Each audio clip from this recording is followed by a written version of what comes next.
Hello my dear friends, मित्रांनो, या new सेशनमध्ये तुमचं सर्वांचं मनापासून स्वागत आहे। आजपासून आपण एक न्यू चॅप्टर स्टार्ट करू आणि जो आहे आपल्या सिलेबसमधला चॅप्टर नंबर 15 आणि ज्याचं नाव आहे excretion and osmo regulation. NCERT मध्ये जर तुम्ही नीटची प्रिपरेशन करत असला तर बघा, या चॅप्टरचं नाव आहे excretory product and their elimination. तर दोघांमध्ये कंटेंट सेम आहे, आपल्या स्टेट बोर्डमध्ये आणि एनसीईआरटी मध्ये जवळपास कंटेंट सेम आहे। जर तुम्ही आपल्या स्टेट बोर्डचा चांगल्या तऱ्हेने प्रिपरेशन केली, या चॅप्टरचा प्रिपरेशन जर चांगल्या तऱ्हेने तुम्ही केला तर तुम्हाला नीटमध्ये किंवा तुम्ही एनसीईआरटीची प्रिपरेशनसाठी तुम्हाला चांगल्या तऱ्हेने तो कामात पडणार आहे। म्हणजे दोन्ही प्रिपरेशन सीईटीच्या आणि नीटच्या दोन्ही प्रिपरेशन तुमच्या सायमल्टेनियसली चांगल्या तऱ्हेने होतील। त्यामुळे हा चॅप्टर जो आहे हा चांगला लक्ष देऊन तुम्ही ऐका। भरपूर सारे याला वेटेज असते सीईटी मध्ये, नीट मध्ये, आणि खूप इंटरेस्टिंग आहे, खूप इझी चॅप्टर आहे। भरपूर साऱ्या न्यू टर्म आपल्याला या चॅप्टर मध्ये माहित होतील, खूप साऱ्या नवीन नवीन गोष्टी आपल्याला या चॅप्टर मधून शिकायला भेटतील। कितीतरी बायोलॉजी मधले असे काही वर्ड आहेत जे पहिल्यांदाच तुम्ही या चॅप्टर मध्ये ऐकणार। तर खूप सारा असा नॉलेज वाढवणारा हा तुमचा चॅप्टर आहे, जो हळूहळू शिकताना जो आहे तुमचा खूप सारा याच्यामध्ये तुम्हाला इंटरेस्ट डेव्हलप होईल। तर या चॅप्टरमध्ये काय काय कंटेंट आहे, जसं की मी तुम्हाला प्रत्येक चॅप्टरच्या स्टार्टिंग मध्ये सांगत असतो की आपल्याला चॅप्टरमध्ये काय काय शिकायचं आहे। तर हा जो आपला चॅप्टर आहे तो मेनली फोकस आहे तो म्हणजे एक्सक्रीशन वरती, ऑस्मो रेग्युलेशन वरती। तर डिफरंट ॲनिमल्स मध्ये कोणते कोणते एक्सक्रीटरी सबस्टन्सेस असतात किंवा नायट्रोजिनस वेस्ट प्रोडक्ट असतात किंवा जे बॉडीमधून बाहेर फेकणे आवश्यक असतात, असे कोणते कोणते वेस्ट प्रोडक्ट आपल्या बॉडीमध्ये जमा होत असतात, सगळ्या ॲनिमलच्या बॉडीमध्ये जमा होत असतात। त्याचबरोबर हे नायट्रोजिनस वेस्ट प्रोडक्ट म्हणा किंवा हे जे वेस्ट प्रोडक्ट आहे, जो कचरा आहे आपल्या बॉडीमधला, तो बाहेर काढायला कोणते कोणते आपल्याकडे ऑर्गन्स असतात, डिफरंट ॲनिमलमध्ये कोणते कोणते ऑर्गन आहेत, तो सगळा बॉडीमधला वेस्टेज बाहेर काढायला कोणते कोणते ऑर्गन त्यांच्यामध्ये आहेत, तर याचा आपल्याला स्टडी करायचा आहे। त्याचबरोबर आपल्याला दिलेलं आहे ह्यूमन एक्सक्रीटरी सिस्टम। तर ही खूप इंटरेस्टिंग ह्यूमन एक्सक्रीटरी सिस्टम आहे आणि जे आपल्या खूप जवळची आहे, कारण आपल्यामध्ये ही एक्सक्रीटरी सिस्टम प्रेझेंट आहे। याच्यामध्ये किडनीचा स्टडी आहे, ही किडनी कशी वर्क करते, कसं फंक्शन करते, किडनीची आपल्याला फिजिओलॉजी शिकायची आहे, किडनीचं आपल्याला ॲनाटॉमी शिकायचं आहे, त्याचं फंक्शन, त्याचं स्ट्रक्चर शिकायचं आहे। त्याचबरोबर युरिन कशी फॉर्म होते, ते युरिन फॉर्मेशनची प्रोसेस आपल्याला शिकायची आहे। त्याचबरोबर आपल्या एक्सक्रीटरी सिस्टमची रिलेटेड काही डिसीजेस असतात, त्या डिसीजेसची माहिती सुद्धा आपल्याला या चॅप्टरमध्ये घ्यायची आहे। तर असा भरपूर सारा कंटेंट असलेला, खूप इंटरेस्टिंग आणि आपलं खूप सारं नॉलेज वाढवणारा हा चॅप्टर आपल्याला शिकायचा आहे। तर खूप फोकस देऊन, खूप कॉन्सन्ट्रेशन ऐका, बुक आपले तुमच्या सोबत ठेवा, तुमच्या नोट्स असतील काही तर नोट्स सोबत ठेवा आणि स्वतःची एक नोटबुक पण मेंटेन करा, त्याच्यामध्ये काही इम्पॉर्टंट पॉईंट नोट करून घेत चला। तर सगळ्यात आधी आता हा जो चॅप्टर आहे आपला, याचा आपल्याला मिनिंग समजून घ्यायचा, एक्सक्रीशन आणि ऑस्मो रेग्युलेशन। एक्सक्रीशन म्हणजे काय की जे बॉडीमध्ये नायट्रोजिनस वेस्ट प्रोडक्ट असतात किंवा जे वेस्ट प्रोडक्ट आपल्या बॉडीमध्ये जमा होत असतात रोजच्या रोज, जसा घरामध्ये कसा कचरा जमा होतो आपल्या, आणि मग तो कचरा जो आहे आपण घराच्या बाहेर फेकून देतो, तसंच आपल्या बॉडीमध्ये आहे, बॉडीमध्ये आपल्या सुद्धा रोजच्या रोज कचरा जमा होतो, त्याला आपण वेस्ट प्रोडक्ट म्हणतो किंवा नायट्रोजिनस वेस्ट प्रोडक्ट म्हणतो। भरपूर सारे असे वेस्ट प्रोडक्ट आपल्या बॉडीमध्ये जमा होत असतात, आपल्या सेलमध्ये जमा होत असतात, आणि हे आपण रोजच्या रोज जे आहे बॉडीच्या बाहेर फेकून देतो। हे सगळं हे वेस्ट प्रोडक्ट आहेत आपले। आता हेच सगळे वेस्ट प्रोडक्ट बॉडीच्या बाहेर फेकून द्यायच्या प्रोसेसला एक्सक्रीशन असं म्हणतात। तर एकदम सिंपल मीनिंग आहे, जे वेस्ट प्रोडक्ट आहे ते बॉडीमधून बाहेर फेकणे, याला एक्सक्रीशन असं म्हणतात। आणि दुसरा वर्ड आहे ऑस्मो रेग्युलेशन। ऑस्मो रेग्युलेशन म्हणजे काय की maintenance of water and salt balance in the body. बॉडीमध्ये, आपल्या बॉडीमध्ये साल्ट आणि वॉटरचा मेंटेन ठेवणे, दोघांची लेवल मेंटेन ठेवणे, बॉडीमध्ये जेवढं पाणी पाहिजे तेवढं पाणी पण मेंटेन ठेवणे, बॉडीमध्ये जेवढं साल्टची लेवल पाहिजे आहे तेवढी साल्टची लेवल पण मेंटेन ठेवणे, याला म्हणतात ऑस्मो रेग्युलेशन। तर ह्या अशा दोन्ही एकदम सिंपल टर्म आहेत आणि हा चॅप्टर या सगळ्या या दोन्हीही या टर्मच्या भोवती आपला चॅप्टर जो आहे हा बेस्ट आहे।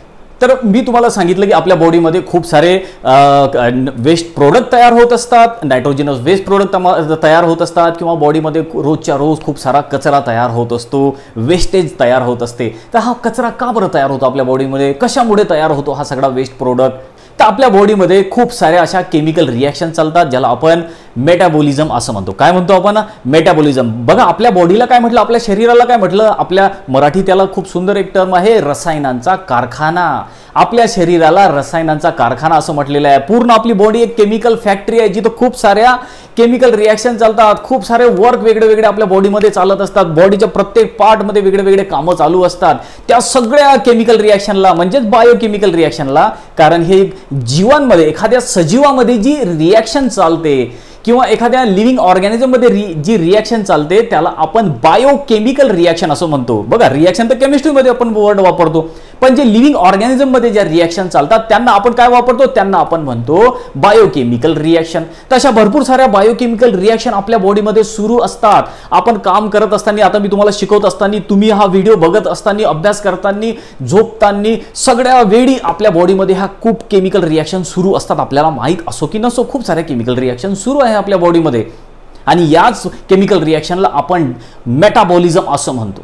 आणि या मेटाबॉलिझम मधूनच मग आपल्या बॉडीमध्ये काही बाय प्रोडक्ट्स तयार होतात. लक्षात ठेवा, खूप सारे रिएक्शन सुरू आहे ना आपल्या बॉडीमध्ये, आणि त्याच मेटाबॉलिझम मधून आपल्या बॉडीमध्ये काही बाय प्रोडक्ट्स फॉर्म होत असतात. त्याच्यातले काही बाय प्रोडक्ट जे असतात ते आपल्या बॉडीमध्ये यूज केल्या जातात, आपल्या सेलमध्ये यूज केल्या जातात. आणि काही बाय प्रोडक्ट जे असतात ते आपल्या कामाचे नसतात. आता ज्या गोष्टी आपल्या कामाच्या नाही, ज्या एक्सेस झालेल्या आहेत, ती आपली बॉडी जमा करेल का नाही, आपली बॉडी ते बाहेर फेकून देईल. तो आपल्यासाठी कचरा आहे. तसं पण आपल्या घरात ज्या गोष्टी एक्स्ट्राच्या आहेत आपण त्याला कचरा समजतो, आपण तो ते बाहेर काढून फेकून देतो आहे ना. आपल्या बॉडीमध्ये अशा तऱ्हेनं ज्या एक्स्ट्रा गोष्टी झालेल्या आहेत, ज्या एक्स्ट्राचे बाय प्रोडक्ट आपल्या बॉडीमध्ये जमा झालेले आहेत, त्यांना आपण बाहेर फेकून देत असतो. तर हे सगळे जे एक्स्ट्राचं मटेरियल आपल्या बॉडीमध्ये जमा झालेलं आहे याला आपण मेटाबॉलिक वेस्ट प्रोडक्ट असं म्हणतो. बघा, त्याला खूप सुंदर टर्म वापरलेली आहे, मेटाबॉलिक वेस्ट प्रोडक्ट असं त्याला ही टर्म वापरलेली आहे. म्हणजे आपल्या मेटाबॉलिझम मध्ये जे वेस्ट प्रोडक्ट फॉर्म होतात त्यांना आपण मेटाबॉलिक वेस्ट प्रोडक्ट असं म्हणतो. आणि हे मेटाबॉलिक वेस्ट प्रोडक्ट जे आहेत ते आपल्या बॉडीमधून आपण नेहमी रेग्युलरली बाहेर फेकून देत असतो. जसं की आपण शिकलो की आपण डायजेस्टिव्ह सिस्टम मधून पण आपण काही न पचलेलं जे आपलं जेवण आहे, अनॲब्झॉर्ब अनडायजेस्टेड जे फूड आहे ते आपण डायजेशन मधून बाहेर फेकून देतो की नाही, ज्याला आपण फिसेस असं म्हणतो. आणि त्याला आपण डायजेस्टिव्ह वेस्ट असं म्हणतो. लक्षात ठेवा, ह्या दोन टर्मचं मी तुम्हाला इथे मिनिंग सांगतो. Digestive waste. बघा, इथे आपण बघितलं की मेटाबॉलिक वेस्ट प्रोडक्ट आणि दुसरे असतात डायजेस्टिव्ह वेस्ट प्रोडक्ट किंवा आपण त्याला फिसेस असं म्हणतो.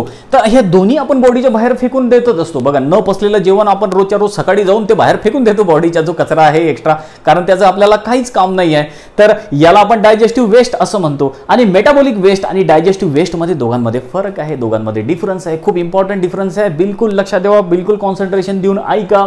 तर मेटाबॉलिक वेस्ट प्रोडक्ट हे आपल्या सेलमध्ये फॉर्म होतात. नेहमी लक्षात ठेवा, मेटाबॉलिक वेस्ट प्रोडक्ट हे आपल्या सेलमध्ये फॉर्म होतात. डायजेस्टिव्ह वेस्ट प्रोडक्ट हे आपल्या सेलमध्ये कधीही जात नाही, ते सेलच्या बाहेरच असतात, है ना. बघा, ही काय होती, बघा, हे आपलं समजा इसोफेगस वगैरे आपला स्टमक आहे, हे आपले स्मॉल इंटेस्टाईन, लार्ज इंटेस्टाईन वगैरे, ठीक आहे. त्यानंतर मग आपण आता जे काही फूड घेतलं, आपण जे काही जेवण असेल आपल्या स्टमकमध्ये आलं किंवा स्मॉल इंटेस्टाईनमध्ये आलं, आणि मग इथे जे आहे ते फूड आपलं डायजेस्ट झालं, पचन झालं, आणि काही फूड जे आहे आपल्या सेलपर्यंत पोहोचलं, आणि न पचलेलं जेवण मग जे आहे आपण या एलिमेंटरी कॅनलमधून बॉडीच्या बाहेर फेकून देतो, ठीक आहे. मग आता हे अनडायजेस्टेड फूड आहे किंवा हे अनॲब्झॉर्ब फूड आहे, याला आपण काय म्हणतो, याला आपण फिसेस असं म्हणतो, आहे ना. फिसेस काय म्हटलं, याला फिसेस. आणि हे फिसेस रोजच्या रोज आपण बॉडीच्या बाहेर फेकून देतो. आता हे फिसेस कधी सेलमध्ये गेले का नाही, हे सेलमध्ये नाही आहेत, हे आपल्या फक्त एलिमेंटरी कॅनलमध्ये, आपल्या अन्ननलिकेमध्ये आहेत, अजून आपल्या सेलमध्ये हे गेलेले नाहीत. तर हा मेन डिफरन्स आहे डायजेस्टिव्ह वेस्ट प्रोडक्टचा आणि मेटाबॉलिक वेस्ट प्रोडक्टचा. मेटाबॉलिक वेस्ट प्रोडक्ट हे आपल्या सेलमध्ये फॉर्म होतात. लक्षात ठेवा, ही आपली सेल न्यूक्लियस, आणि या सेलमध्ये मेटाबॉलिक वेस्ट प्रोडक्ट जे फॉर्म होतात, त्या या सेलमध्ये जे वेस्ट प्रोडक्ट फॉर्म होतात त्यांना मेटाबॉलिक वेस्ट प्रोडक्ट म्हणतात. आणि जे डायजेस्टिव्ह सिस्टममध्ये जे वेस्ट प्रोडक्ट फॉर्म होतात त्यांना डायजेस्टिव्ह वेस्ट प्रोडक्ट किंवा फिसेस असं म्हटलं जातं, ठीक आहे. तर हा बिलकुल मायन्यूट डिफरन्स एक लक्षात ठेवा. मेटाबॉलिक वेस्ट प्रोडक्ट हे सेलमध्ये फॉर्म होतात, पण डायजेस्टिव्ह वेस्ट प्रोडक्ट जे आहे ज्याला आपण फिसेस म्हणतो ते सेलमध्ये फॉर्म होत नाही, ठीक आहे. इथपर्यंत आपल्या लक्षात आलेलं आहे. हे हा काही बेसिक पॉईंट आपण याच्यामधला शिकून घेतला. मग आता नेक्स्ट जो आपण पॉईंट डिस्कस करू ते की हे मेटाबॉलिक वेस्ट प्रोडक्ट आहेत तरी कोणते. आपल्या बॉडीमध्ये भरपूर सारे वेस्ट प्रोडक्ट आपल्या बॉडीमध्ये असतात, जसं की काही लिक्विड असतात, काही लिक्विड फॉर्ममध्ये असतात, काही गॅसियस फॉर्ममध्ये असतात, काही ऑर्गॅनिक इनऑर्गॅनिकच्या फॉर्ममध्ये असतात, काही एक्स्ट्राची जी व्हिटॅमिन्स आपल्या बॉडीमध्ये असतात, मिनरल्स आपल्या बॉडीमध्ये असतात.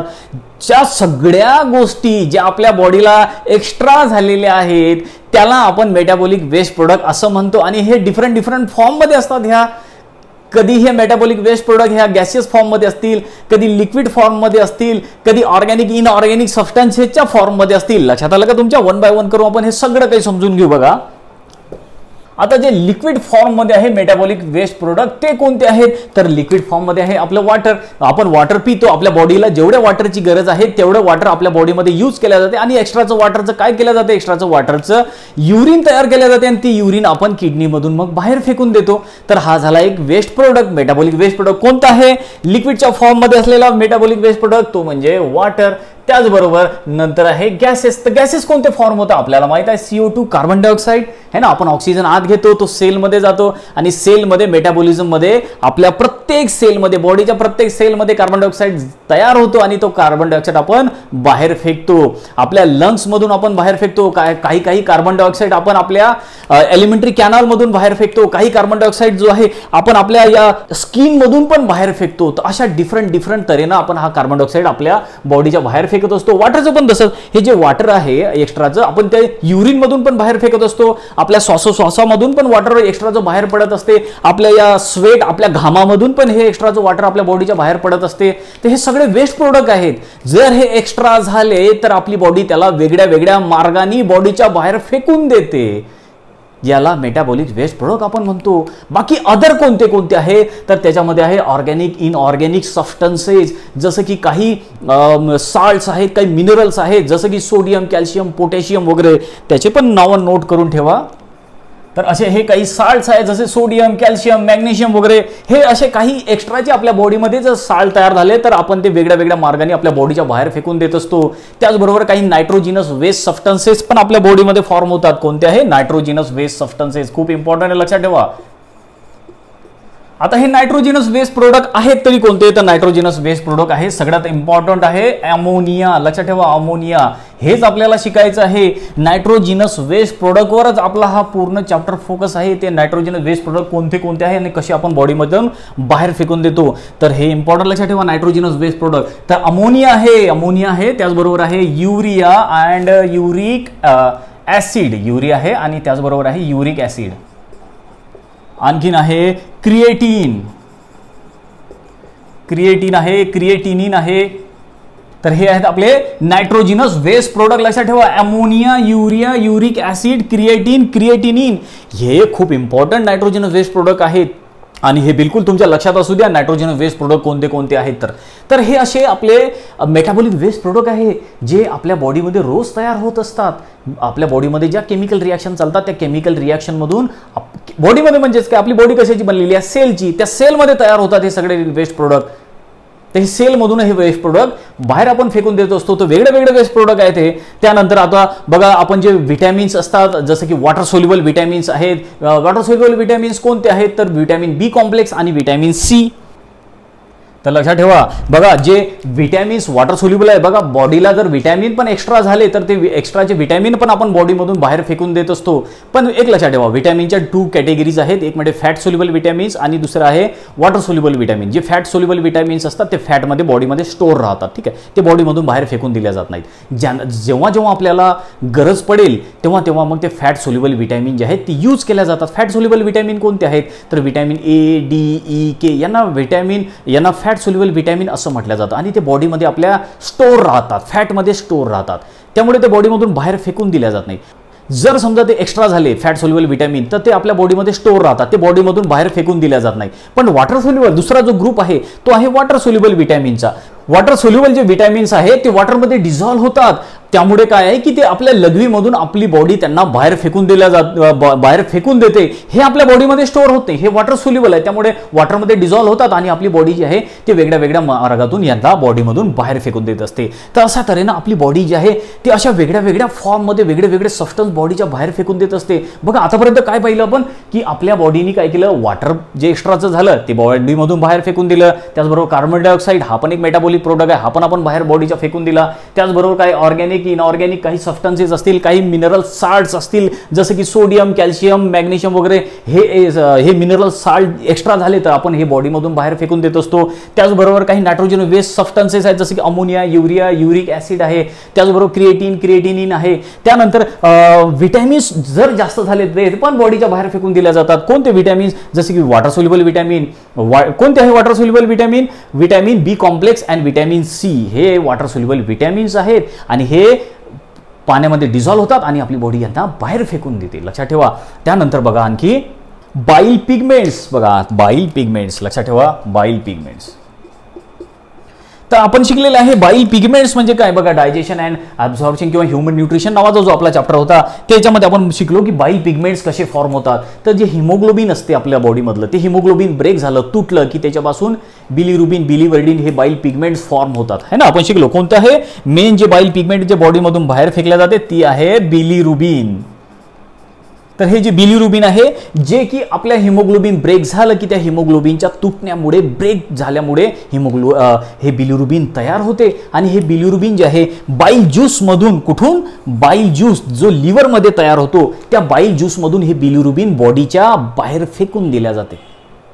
त्याचबरोबर युरोक्रोम नावाचं एक पिगमेंट आहे. कोणतं लक्षात ठेवा युरोक्रोम.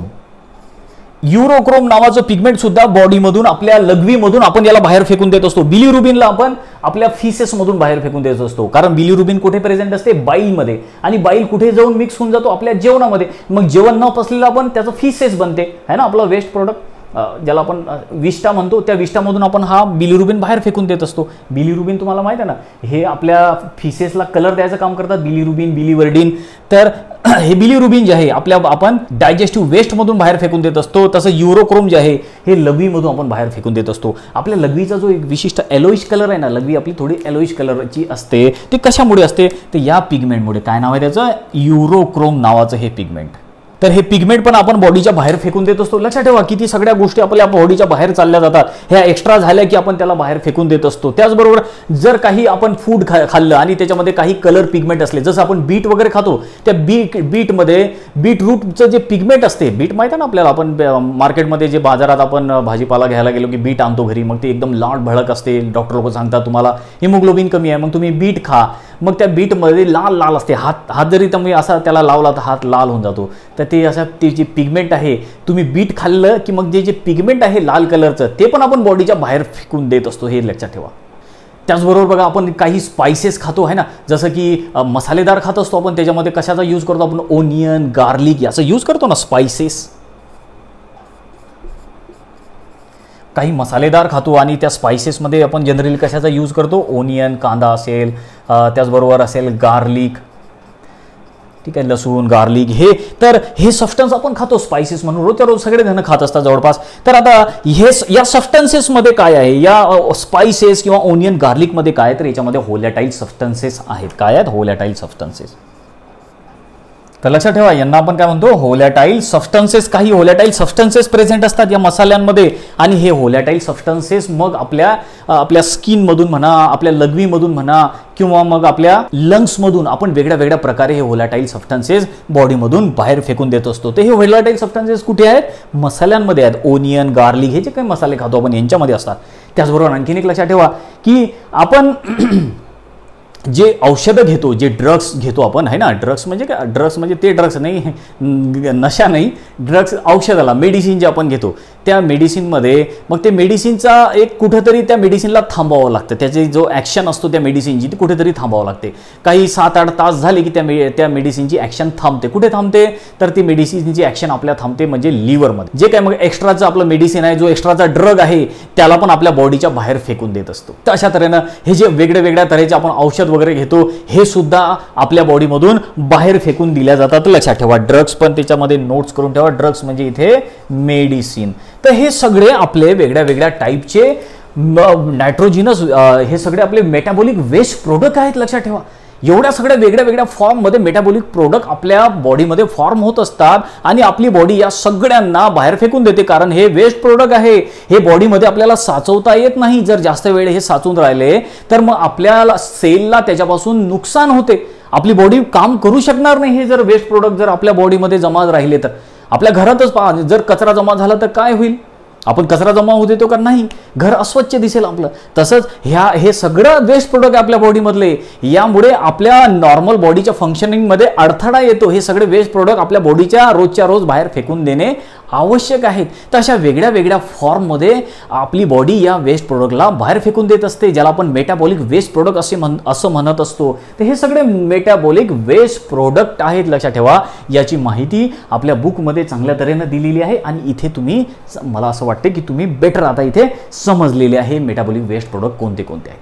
आता नेक्स्ट पॉइंट समजून घेऊ की हे मेटाबॉलिक वेस्ट प्रोडक्ट जे आहेत हे शेवटी फॉर्म होतात तरी कसे. ठीक आहे, तर आता बघा आपल्या फूडचे 3 इम्पॉर्टंट सोर्स आहे, आपल्या एनर्जीचे 3 इम्पॉर्टंट सोर्स आहे. आणि कोणते कोणते आहे? Carbohydrate, fat, proteins. हे आपल्याला सगळ्यात जास्त एनर्जी देत असतात. आपण वेगळ्या वेगळ्या जे काही फूड खातो त्या सगळ्या वेगळ्या वेगळ्या फूडमधून हे आपल्या बॉडीमध्ये जात असतात. कार्बोहायड्रेट, फॅट, प्रोटीन हे आपल्याला एनर्जी द्यायचं काम करत असतात. हे आपले मेन एनर्जीचे सोर्स आहे.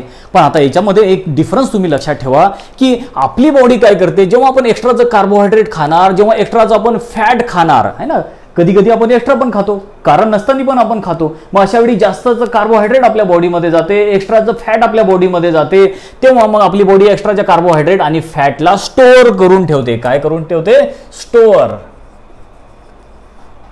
ठीक आहे, आता हे दोघं तर स्टोअर राहतात. जर आपण एखाद्या वेळी जास्त जेवण केलं तर त्याच्यामधून कार्बोहायड्रेट जास्त जाईल, त्याच्यामधून फॅट जास्त जाईल, त्याच्यामधून प्रोटीन जास्त जाईल आपल्या बॉडीमध्ये.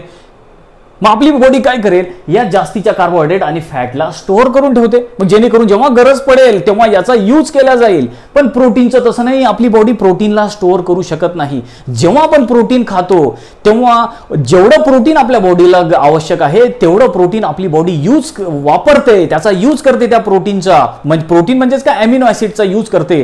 पण मग जे एक्स्ट्राचे अमिनो ऍसिड आहे किंवा एक्स्ट्राचे प्रोटीन्स आहेत त्याला आपली बॉडी स्टोअर करू शकत नाही. हे सगळ्यात आधी लक्षात ठेवा की कार्बोहायड्रेट आणि फॅट यांना स्टोअर केला जाऊ शकते, पण प्रोटीन किंवा अमिनो ऍसिडला स्टोअर केला जाऊ शकत नाही. आता अमिनो ऍसिड यासाठी म्हटलं कारण की प्रोटीन कशाचे बनलेले असतात, अमिनो ऍसिडचे. प्रोटीन म्हणा किंवा अमिनो ऍसिड म्हणा एकच आहे. तर आपली बॉडी अमिनो ऍसिडला किंवा प्रोटीनला स्टोअर करू शकत नाही. They do not store in the body. आता हे आपल्या बॉडीमध्ये स्टोअर राहत नाही. मग हे स्टोअर राहत नाही म्हणजे काय केल्या जातात, हे आपल्या बॉडीमधून बाहेर फेकून दिल्या जातात. जेव्हा आपण एक्स्ट्रा अमिनो ऍसिड खातो किंवा एक्स्ट्रा जे आपण प्रोटीन खातो तेव्हा आपली बॉडी काय करते, या एक्स्ट्राच्या अमिनो ऍसिडला किंवा प्रोटीनचं याला ब्रेक करते, या प्रोटीनला.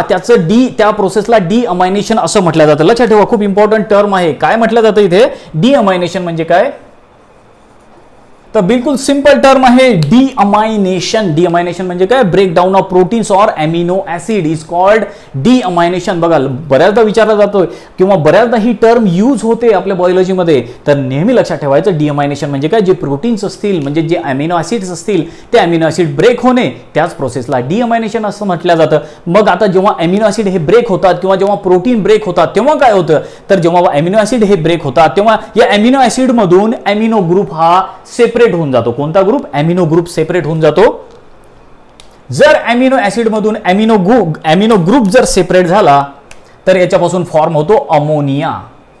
तर बघा अमिनो ऍसिड मधून जर अमिनो ग्रुप निघून गेला, NH2 निघून गेला, तर मग राहिलेल्या अमिनो ऍसिड पासून काय तयार होते, अमोनिया फॉर्म होतो. याच प्रोसेसला काय म्हटलं जातं, याच प्रोसेसला डी अमायनेशन असं म्हटलं जातं. डी अमायनेशन मध्ये काय झालं, डी अमायनेशन मध्ये प्रोटीनचं किंवा अमिनो ऍसिडचं ब्रेकडाऊन झालं. म्हणजेच काय की अमिनो ऍसिड मधून अमिनो ग्रुप निघून गेला है ना, अमिनो ऍसिड तुटला, अमिनो ऍसिड ब्रेक झाला आणि त्या ब्रेकेजमुळे काय झालं की अमिनो ग्रुप वेगळा झाला आणि अमिनो ग्रुप वेगळा झाल्यामुळे काय फॉर्म झालं, अमोनिया फॉर्म झाला. मग आता हा अमोनिया जो आपल्या बॉडीमध्ये तयार झाला, बघा काय झालं, आपण प्रोटीन खाल्ले, प्रोटीन एक्स्ट्रा झाले, तर एक्स्ट्राच्या प्रोटीनचं आपल्या बॉडीने काय केलं, त्या एक्स्ट्राच्या प्रोटीनला म्हणजेच अमिनो ऍसिडला आपल्या बॉडीने ब्रेक केलं. बॉडीने ब्रेक केल्यानंतर काय फॉर्म झाला आपल्या बॉडीमध्ये, आपल्या बॉडीमध्ये अमोनिया फॉर्म झाला. आता हा अमोनिया खूप टॉक्सिक असतो, तो आपल्या बॉडीमध्ये स्टोअर करून ठेवता येत नाही.